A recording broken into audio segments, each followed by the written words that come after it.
Les voy a comentar cuál es el problema. Quizás eso nos da un poquito de foco. ¿Cuál es el problema que queremos resolver? Les voy a compartir la pantalla. Si no se cuelga Zoom, pues mejor. Esto es un programa, ven el GitHub, ¿no? Sí, Sí. Es un programita que hay que hacer que va a ser una utilidad de línea de comando. O sea, algún ejecutable o un script. Si usaran Python, pues sería un script, podría ser, pero vamos, lo que sea. Que estés en la terminal. Ay, no he puesto cómo sería la sintaxis, pero después la pongo. Que básicamente le dices, mira, cógeme este fichero Markdown y le aplicas la transformación y me devuelves otro fichero Markdown. Después pongo aquí cómo podría ser la sintaxis de eso. Y vamos a ir implementando transformaciones. Esto no surgió porque en el libro que estamos editando, pues había una necesidad real, concreta, que no es trivial, que es para la versión impresa del libro, la que no es digital, la que va a ir en papel, queríamos poner, nos hemos dado cuenta que los enlaces de Markdown que tienen esta pinta, de hecho les voy a compartir el código fuente del libro y por aquí hay algún enlace, eso es. Eh, de hecho, este código, esto es una nota al pie, vale, deja que ponga, que si hay algún enlace por aquí, esto por ejemplo. Los enlaces en Markdown pues tienen esta pintilla, corchete, texto y URL. Aquí se mezcla con una nota al pie. Si le quito el rollo de ver como código fuente, pues se ve ahí lo que es el enlace. Entonces nos dimos cuenta que queríamos cambiar eso, que es el enlace, en notas al pie, porque en el libro de papel no, el enlace no lo vas a ver. Porque como han visto en el editor, en digital sí tienes aquí un enlace muy bonito que en PDF puedes clicar, pero en papel no puedes clicar, ¿no? Además que le dejas el papel con el dedito no vas a ir a ningún sitio. Entonces nos dimos cuenta que había que cambiar los enlaces por notas al pie. Y no es una cosa trivial. ¿Cómo es una nota al pie? Es el texto, luego tienes que poner la palabra que sería el ancla, pues lo podría haber puesto anchor aquí. Y después tienes que poner en un párrafo aparte, tienes que añadir el ancla y lo que sería la URL, por ejemplo. Me vengo aquí un ejemplo más concretito. Este sería el enlace Markdown, habría más texto después, quizá puede venir otra línea. Y lo que queremos hacer es que la nota al pie no se puede insertar en medio de las dos líneas y romper el párrafo este, porque entonces mutaría el texto creando un punto de aparte. Lo que tiene que hacer es eh, poner donde va el enlace una marquita, después dejar el resto del texto igual, y cuando ya no haya texto, en el siguiente, después de la siguiente línea que encuentre que sea blanco, meter la nota al pie con la URL. Entonces en el libro impreso se vería, aquí no se ve nada de esto, pero, o sea, aparecería un numerito 1, que es lo que pasa en las notas al pie, que cuando te lo pinta te pondría un numerito 1 aquí al lado de esto, y al pie de página verías el numerito 1 y el enlace. ¿Por qué es complicado? Más complicaciones que esto tiene, que si te encontraras varios enlaces en el fichero de Markdown que le pasa, no puedes repetir aquí la misma palabra. ¿Sabes? Tendrías que ser book 1, book 2, book 3, lo que sea, porque cada ancla tiene que tener un nombre diferente, porque luego tiene que coincidir con la otra. O sea que no solamente es reemplazar, buscar donde hay líneas en blanco y ponerlas, sino que también es que la palabra del ancla tiene que ir variando para cada enlace. ¿Cómo se hace? No lo sé, si cada uno se lo va a inventar, si vas a intentar coger parte del texto que hubiera en el enlace, pero claro, podría colisionar con otro texto. Ven que no es un problema trivial de resolver, no sé si se entiende. ¿No hay duda? El texto que pongamos en el ancla, entre comillas, importa, rollo en plan, ¿se va a ver en el libro como tal? Entiendo que sí. O simplemente se va a ver un numerito. No sé, no se ve, déjame que abra el PDF, pero no se ve un numerito nada más. Sí, te garantizo que lo que O se ve es sea, un el texto numerito. del ancla da igual. El texto del ancla da igual. Es totalmente. Siempre y cuando sea único para todo el libro. Exacto. Sí, creo que Esa se puede era mi. poner hasta números, se pueden poner en el Markdown, ¿eh? Y Mm, obviar si quieres texto y poner números. Y mi verso duda era, secuencial. Sí, mira, aquí se ve cómo es la nota al pie. Es un numerito 1 Y eso está aquí, el numerito 1, o sea que no, el ancla no se ve. Una duda. ¿Dijiste que el texto del ancla tiene que ser único por fichero o por el libro completo? El libro está partido en capítulos, entonces sería por fichero. Vale. Aunque Y ahora ya, me surge esa duda, chicos. No sé si alguien la sabe responder. Pero de momento hagamos la cata por fichero. Perdona, Sara. eh, imagino que por fichero, pero mi duda era el ancla, o sea, el pie en sí, eh, da igual donde esté o tiene que estar al final del fichero. Porque, o sea, y da igual donde Ujú. esté, quiero decir que depende del, vamos, del renderizador, entre comillas, que estés usando, te lo pondrá en un sitio o en otro. Pues es buena pregunta. Cuando yo edito a mano en una nota al pie, lo pongo en el párrafo siguiente. Pero me parece que si lo pones al final, te quitas complejidad y funcionaría. Vale. Es buena y muy buena idea. Cuando yo he escrito documentación por guía de estilo, se pone siempre al final. Todo Lo, a pie de página al final. lo digo por cómo, claro, porque en el libro se tiene que renderizar al pie de la página en la que está. Si no, no. Sí, pero eso lo hace el libro solo. Por eso, esa era la duda. Sí, eso lo hace solo esto. Vale. Vale. ¿Y Ujú. puede darse el caso de que se repita una misma ancla en varios textos? Si que tú pongas código sostenible en 3 párrafos diferentes, que ponga 1, 1, 1 y abajo es esto. Es decir, La la palabra, misma referencia. es- eh, pues no lo he pensado, no lo he pensado. Pero me parece que sí se podría hacer y sería válido y legal. En el libro este no se da, pero podría darse. Que tuvieras exactamente el mismo. Lo que pasa es que puedes tener la misma URL y no el mismo texto visible. Pero me imagino que si es exactamente el mismo texto y el mismo enlace, Ujú. tendría sentido que no insertaras otra nota al pie, sino que lo dejaras. Me parece un caso límite muy bueno para tenerlo contemplado. Vale. Am, o sea, que dos elementos, digamos, o sea, dos palabras en dos puntos distintos de un capítulo, eh, referencien al mismo pie. Sí, Pero si sí. mal no recuerdo, Ujú. cuando tú insertas un pie de página, si esas dos mismas palabras distintas tienen el mismo pie, si caen en páginas distintas del libro cuando ya esté renderizado, se van a generar pies distintos, ¿no? Claro. Porque empieza otra vez la numeración.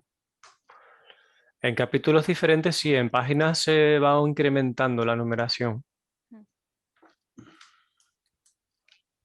O sea, yo empiezo el capítulo en la página 10 y tengo ahí un link en la página 10, me aparece el 1, ¿no? Ujú. Si yo después me voy 3 páginas más adelante y es el mismo, ¿me va a seguir apareciendo el 1? O... Creo que sí, en el libro eso no se ha dado porque no repetimos Ah, la palabra del ancla, pero vale. pienso que si repetimos la palabra del ancla debería aparecer el 1 otra vez. Yo la duda que tengo es si Markdown permite repetir un ancla. Sé que no te permite, o sea, por ejemplo, si tú tienes Sí, un ancla sí, y luego tienes dos pies para ese ancla, eso sí que no te deja. Pero con un pie y varias anclas, sí te lo permite. Si pones el enlace como está abajo, entre llaves y luego 2 puntos, y arriba para referenciarlo pones entre llaves la palabra y luego entre llaves el ancla, a continuación, te permite hacer con una misma referencia, o sea, con un mismo ancla varias referencias. Es decir, donde pone llave thisbook 1, bueno, pone thisbook, pone book solo, a ver si puedo señalar. ¿Cómo sé cómo era? Estas cosas modernas. No sé pintar, pero lo escribo por el chat y acabo antes. ¿Qué te Pues, refieres? ¿Este de aquí? si tú puedes hacer así, ¿O este de palabra, aquí? referencia. No, esto, tú puedes hacer esto. Y la referencia, puedes usarla varias veces en varias palabras. La misma referencia. Markdown te permite eso. Lo digo porque Ujú. es como yo suelo escribir, que pongo todos los enlaces al final y luego referencio simplemente en las palabras que quiero que se muestren. Por lo menos en Markdown de clicable. A nivel libro no lo sé. Claro. En LaTeX es muy parecido a eso también, tal cual. Sí, en nuestro proceso de conversión, esto se pasa a LaTeX y en realidad es LaTeX lo que utilizamos. Vale, pues esos son casos límite que está muy bien tenerlos en cuenta, la verdad. Ay, que se me colgó el Zoom. No. ¿No? Seguimos viendo la pantalla aún. Vale, en la ventana hecha sí que se murió. Mm, Bueno, entonces ahora les voy a pasar la URL tranquilamente. Cuando hagamos esto lo partimos en parejas y tal. La cuestión es cómo abordar el problema porque tenemos que generar un ejecutable o un programa terminal y queremos que los tests lo cubran todo. Yo puedo testear que la ejecución completa del ejecutable saque le paso un Markdown y devuelve otro Markdown bien formateado. Y eso lo quiero tener testado, además de los test unitarios que vaya a hacer. ¿Sabes? Como hay un test de integración o varios que necesitaría que me cubriesen esa funcionalidad.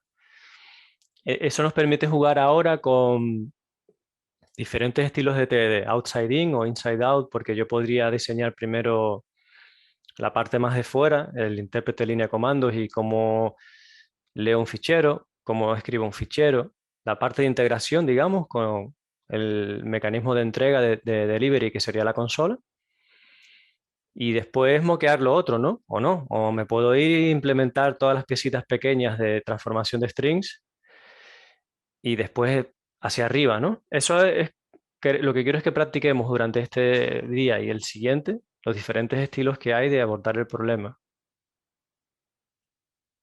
Si les parece bien.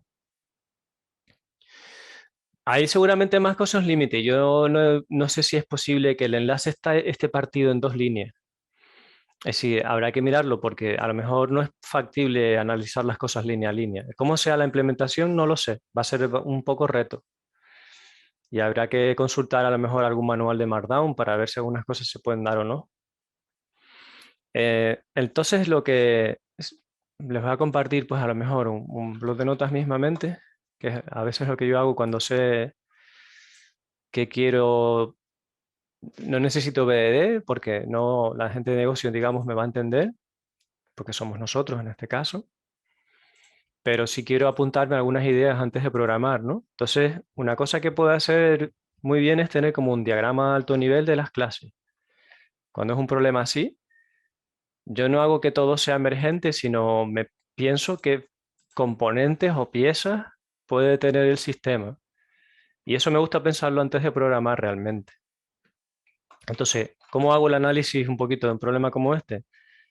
Pues diferentes responsabilidades o tareas. Una sería em, interpretar línea de comandos, ¿no?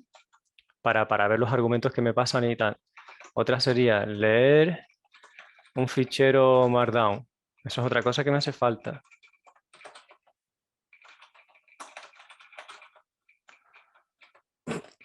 Esas son piezas. Luego haría falta transformar líneas de Markdown.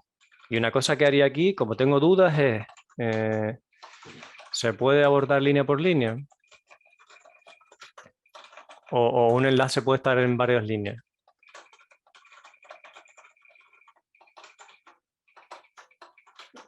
Más preguntas pueden ser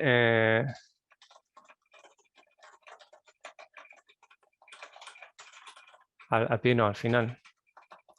Porque si no fuera así, la complejidad sería grande. Si yo tengo que andar buscando el siguiente punto y aparte de esas líneas, que para intercalarlo ahí sería más complicado que ir al final del fichero y ponerlo, ¿no? Eso puede ser una variante. Vamos a suponer que... bueno, entonces esto hay que mirarlo también. Y aquí sería pues que las reglas Bueno.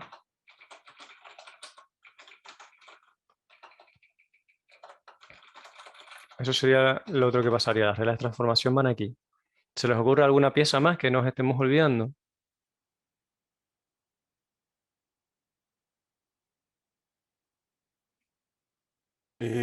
Lo que comentó antes de Jorge, de que puedes tener diferentes anclas para un mismo enlace, si eso puede llegar a pasar o no.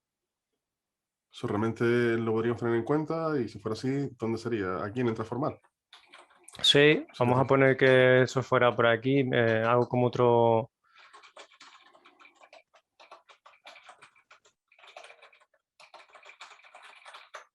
Entonces está, uno, el happy path.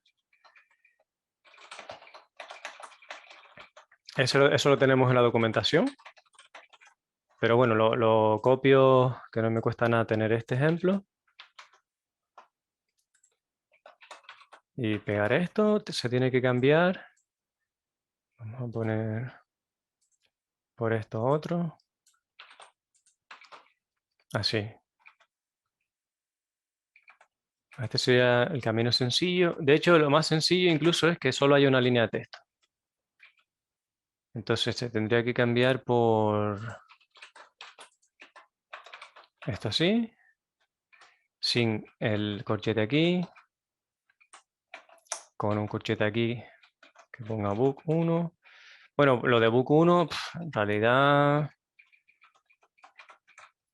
podemos llamarle anchor 1.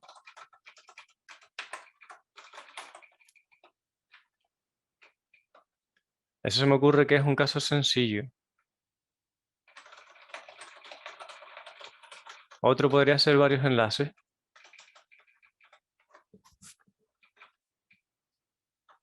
Aquí es que me lío un poco cómo sería. El input sería este.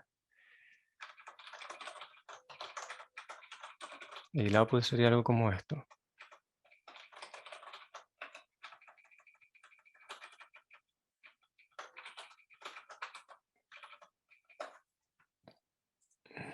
Si tuviera varios enlaces,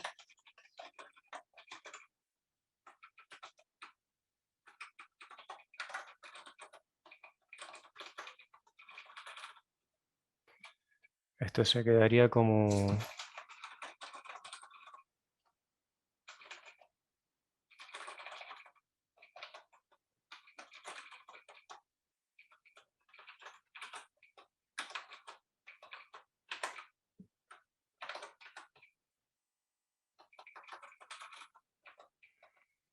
Esto habría que darle un poco, o sea, a lo mejor limpiarlo un poquito, ¿no?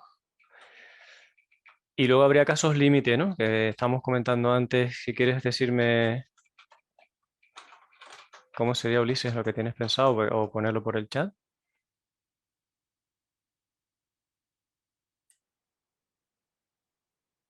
No, simplemente lo único que tenía así en la cabeza era ese, el de...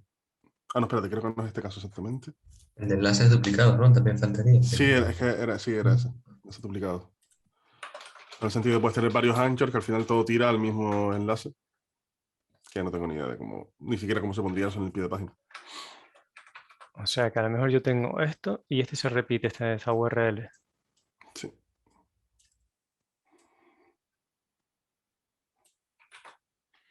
Además, me parece que el texto daría igual, que lo importante es la URL, ¿no? Sí. El valor. Entonces tendríamos que poner... Ah, sí, en verdad. Sería el output, ¿no? El output, sí.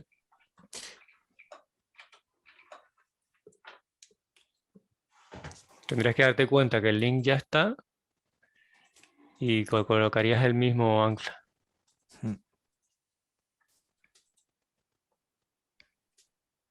Vale, hay más casos. Entonces, el tema de practicar TDD es que yo dedico un tiempito a analizar esto hasta que no se me ocurren más casos que pueden pasar. Yo creo que aquí fácilmente podemos encontrar unos cuantos más antes de lanzarnos a desarrollar.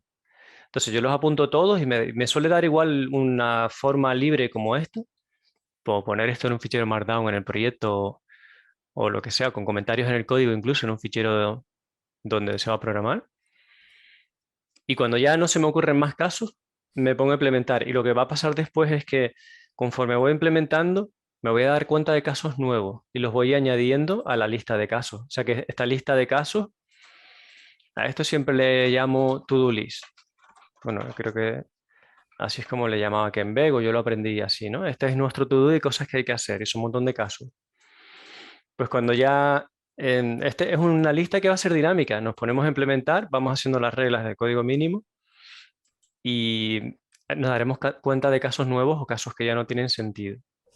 Entonces, si hacemos inside out, TDD sería, haríamos una clase con una función que recibirá a lo mejor cosas pequeñas como por ejemplo una sola línea de texto y te devolverá varias líneas de texto.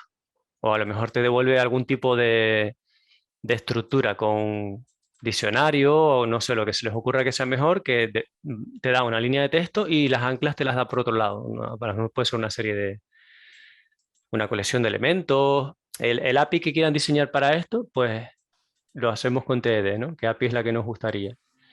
De tal manera que yo le paso un texto y me devuelva, bueno, podría ser otro texto directamente el que me devuelva, pero quizá no, quizá lo quiero separado, ¿no? ¿Cómo sé si quiero que me devuelva un texto a la función? Por ejemplo, con 4 líneas como este. O si quiero que me devuelva texto cambiado y esto como una estructura de datos aparte, con una lista de anclas. Pues a lo mejor no lo sé, a no ser que empezara el diseño un poco por arriba. ¿Sabes? Porque al plantearme esto me doy cuenta que a lo mejor yo necesito una utilidad que me permite ir al final del fichero a escribir. Si las anclas las voy a poner al final. Y si lo hago así, me hace falta otra función que me permita insertar cosas al final del fichero. Entonces no me va a valer que la función me devuelva un string todo junto, porque no voy a ser capaz de distinguir cuáles son las anclas estas y no las voy a poder insertar al final del fichero. Por eso todo lo que podamos pensar como diseño antes de programar va a ser útil para que las piezas encajen unas con otras. Si no tengo ni idea de cómo va a encajar, pues puedo hacer outside in TDD. Para hacer outside in, yo lo que me voy es a los requisitos más de alto nivel, más cercanos al humano, y lo que esté más abajo, para mí va a ser incógnita, lo puedo moquear, puede ser una caja negra, ¿no?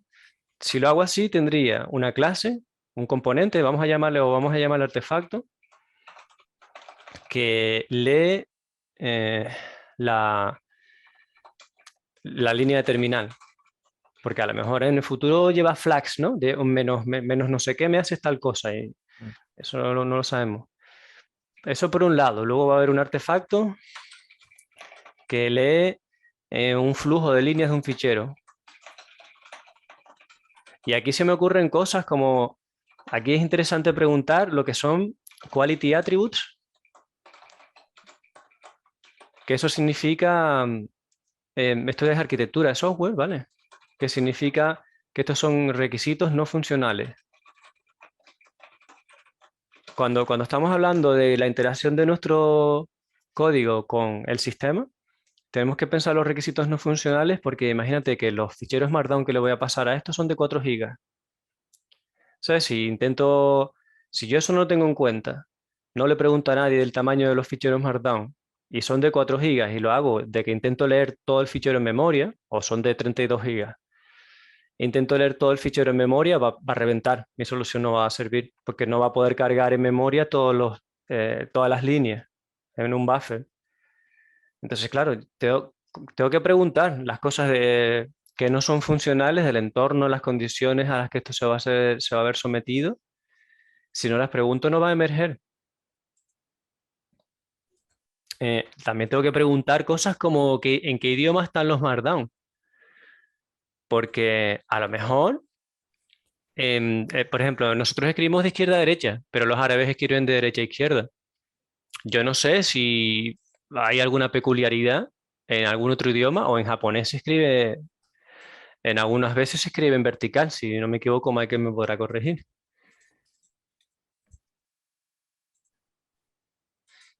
Tal que a lo mejor en otros idiomas no puedes parsear de izquierda a derecha o no te vale, tendrás que enterarte un poco de los requisitos no funcionales, eso es súper importante. Siempre en cualquier sistema hay unas cosas funcionales y unas no funcionales qué son las condiciones de ejecución de esto y la naturaleza que esto va a tener. ¿Se les ocurren más cosas que podamos tener en cuenta? Por lo que decías del idioma, también sería el rollo de a lo mejor también en qué encoding lees el fichero, ¿no? Porque puede ser Buenísimo. eso, puede ser no sea UTF-8, sino a lo mejor tiene que ser, yo qué sé, cirílico o como le que se diga, acrílico. No, me callo. Sí, sí, cirílico es un alfabeto. El UTF-8 creo que lo coge, o si no el 16, pero vamos, sí, yo creo que UTF-8 lo coge bien. Entonces está encoding, tamaño de los ficheros.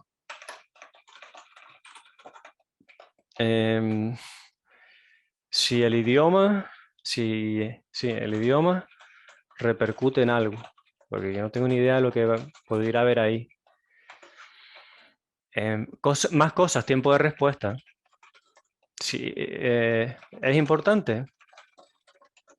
Un requisito no funcional real que tenemos nosotros es que esto tiene que correr en un Docker que no sabemos qué es lo que tiene que tener instalado. Y esto es real, o sea, los scripts de latex y pandoc, no sé qué, se ejecutan dentro de un Docker y, pues no sé, se puede hacer un ejecutable con Java. Yo no me acuerdo si necesitabas instalar un montón de cosas de la máquina virtual de Java o no. Pero ahora no lo vamos a tener en cuenta para el ejercicio, pero que si fuera un proyecto real, yo tengo que saber dónde va a correr esto, ¿no? Sí, más que poner un ejecutable en Java es en que ahí está, tienes una condición de lenguaje. Un stack determinado, ¿no? Que tienes que Sí. respetar. Un stack termina efectivamente. ¿Qué stack es el que te necesitas? Porque yo estaba pensando ahora mismo hacerlo Python, Go o algo así. Más de sistema. Más de scripting. Sí, lo bueno de la cata es que vamos a poder trabajar en varios lenguajes si queremos. ¿Se les ocurre alguna cosa más?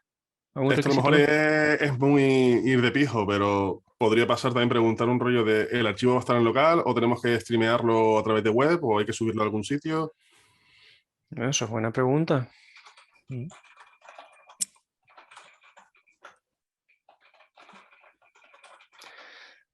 Es buena pregunta. Inicialmente, en nuestro caso, es un fichero local en disco.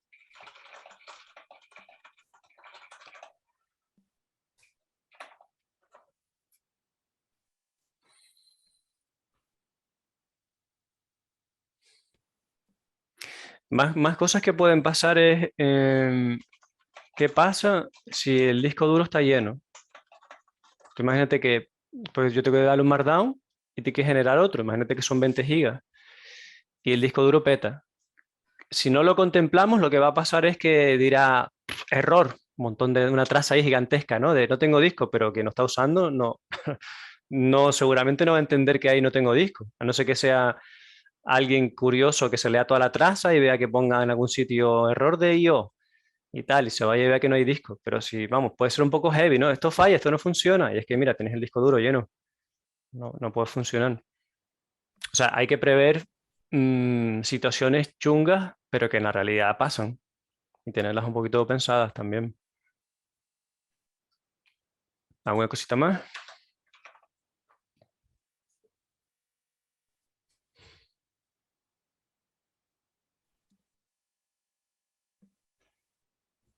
A mí lo que se me ocurre es batch processing, que, vale, ahora mismo tengo un fichero y quiero que me genere otro, pero seguramente en nuestro caso nos va a hacer falta decirle, mira, coge todo el directorio y procesame todos estos ficheros.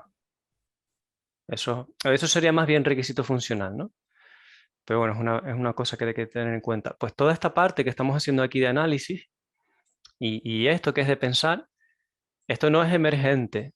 No, si hacemos TDD inside out normal de toda la vida partiendo de las reglitas y tal, estas cosas no se nos van a ocurrir y no van a emerger. Por eso hay gente que dice, sí, TDD está muy bien, pero si tú no sabes de arquitectura de software y no tienes unas nociones de cómo diseñar las cosas, no vas a ir a buen puerto.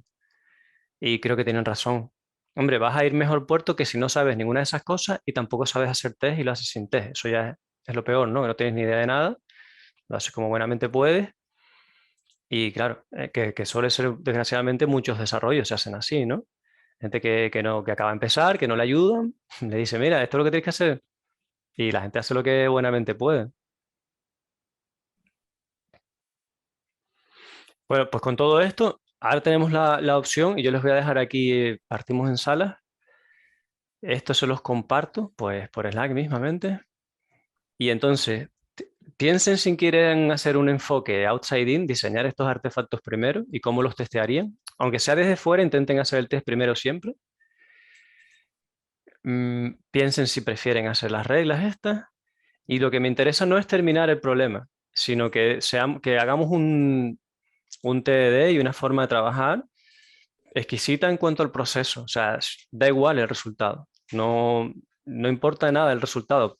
Hoy, mañana, o sea, el siguiente viernes, lo que queremos es pulir el cómo trabajamos. Incluso si al final no hacemos nada de código, pero hemos aprendido a pensar cosas y a trabajar en equipo, está bien.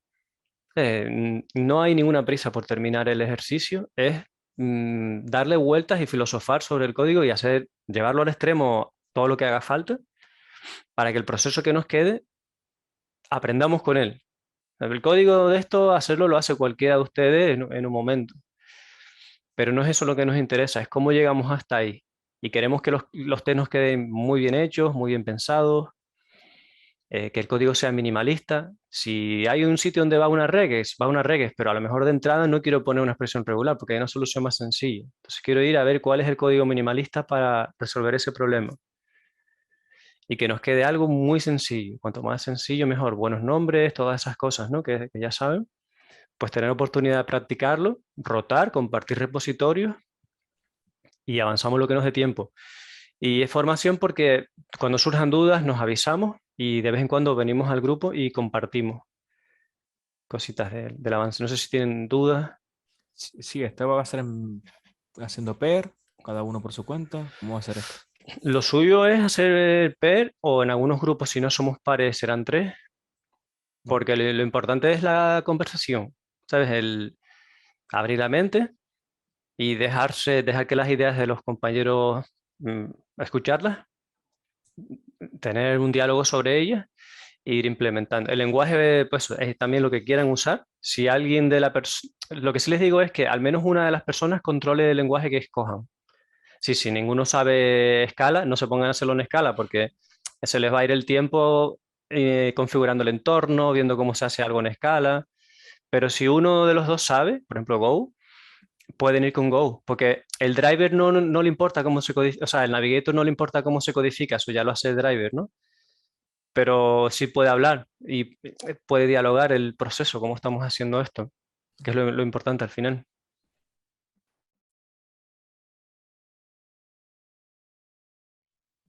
La idea para la próxima vez es mantener las mismas personas tal como están. Yo haré un poquito de demo de algunas partes. Me prepararé como en Java, por ejemplo, diferentes partes hechas ya para comentarlas.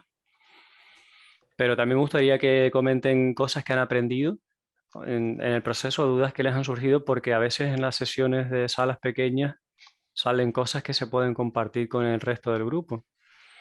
Me ha parecido genial que todo el mundo se ha estado sin prisas en terminar el ejercicio, que eso es raro cuando pones una cata, un dojo, la gente es como parece una competición a ver quién lo termina antes. Y aquí no, y eso estaba genial. Pero si quieren compartir alguna cosita que hayan aprendido o alguna conclusión que han sacado hoy, es muy interesante que lo compartan. ¿Qué lenguajes han utilizado? Nosotros usamos, me tocó con Jorge, estuvimos usando Go. Creo que le encanta Go ahora. Creo que Y sí. la inyección de dependencias y paso de eso de pero por ya, defecto no lo y de, siendo dependencia no es lo de Go. te la tienes que montar tú mismo, haciendo reflexión, que es lo que funciona en muchos sitios. Y bueno, nada, que no, la verdad que a mí me costó bastante pillar el enfoque de outside in que me dijo Jorge de hacer.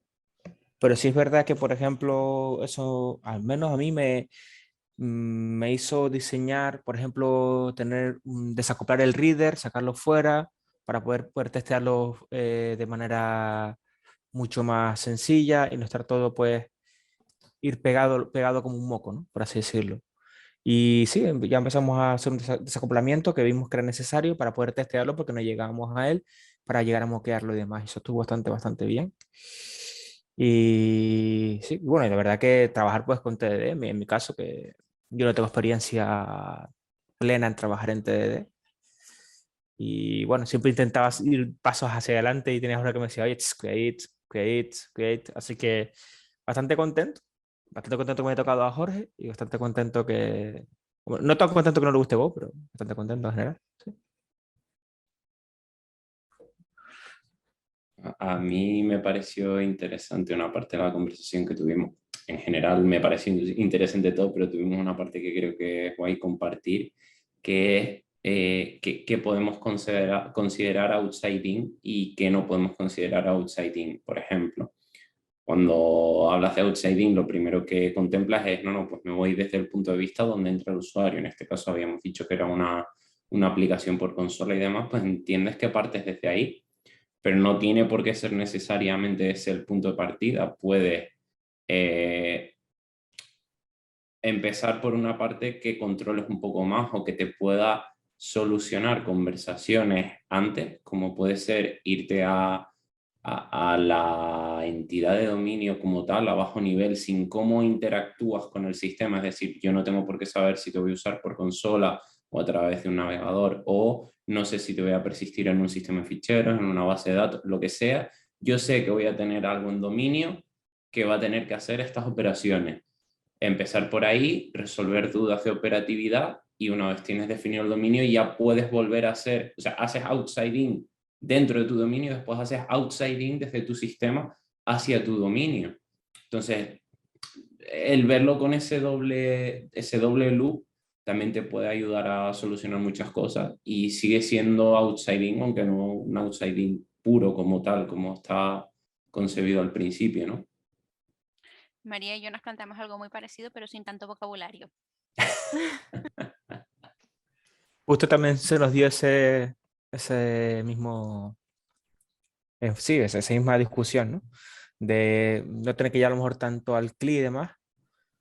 Igualmente nosotros votamos por ir desde el CLI para ya tener ya lo que viene siendo la entrada ya testeado, saber qué es lo que iba a hacer, y luego ya pues nos enfocamos a ir a los siguientes niveles. Quizás eso fue lo que más nos costó realmente. A lo mejor hubiera dado el enfoque de, olvidémonos del CLI y demás, hubiéramos ido más rápido y demás. Pero sí es verdad que gracias a que tiramos desde el CLI, pues, por ejemplo, vimos que tenemos que desacoplar cosas. Y estuvo bastante bien. Sí, eso en parte, entre comillas, es como quien dice, culpa a mí, ¿no? Por el hecho de que a mí personalmente, cuando trato de diseñar desde dentro hacia afuera, independientemente de que sea en plan dominio y cómo interactúa con la parte de infraestructura, siempre acabo haciendo algo mal. Entonces, cuando llego a tratar de acoplar esas dos piezas que ya he prediseñado, tengo que volver a la fase de rediseño porque algo se me ha escapado. Entonces, personalmente siempre trato de hacer desde lo más fuera del todo, y ya cuando ya llego adentro y ya veo cómo va interactuando todo eso, entonces me ayuda a la parte de diseño. Es como a la guía que tengo hacia diseñar. Tampoco fue culpa tuya, ¿eh? Que había No, más culpa, hombre, entre había más culpa comillas. mía de que me iba para adelante como un loco, también te digo eso. Una cosita más. Estupendo, pues la semana que viene, igual 12 o 12 y cuarto, nos avisamos, le damos un poquito de continuidad, pero yo haré un poquito de demos con código por también, si le sirve de algo. Bien, pues muchas gracias y buen fin de semana. Igualmente, Igualmente, no. hasta luego.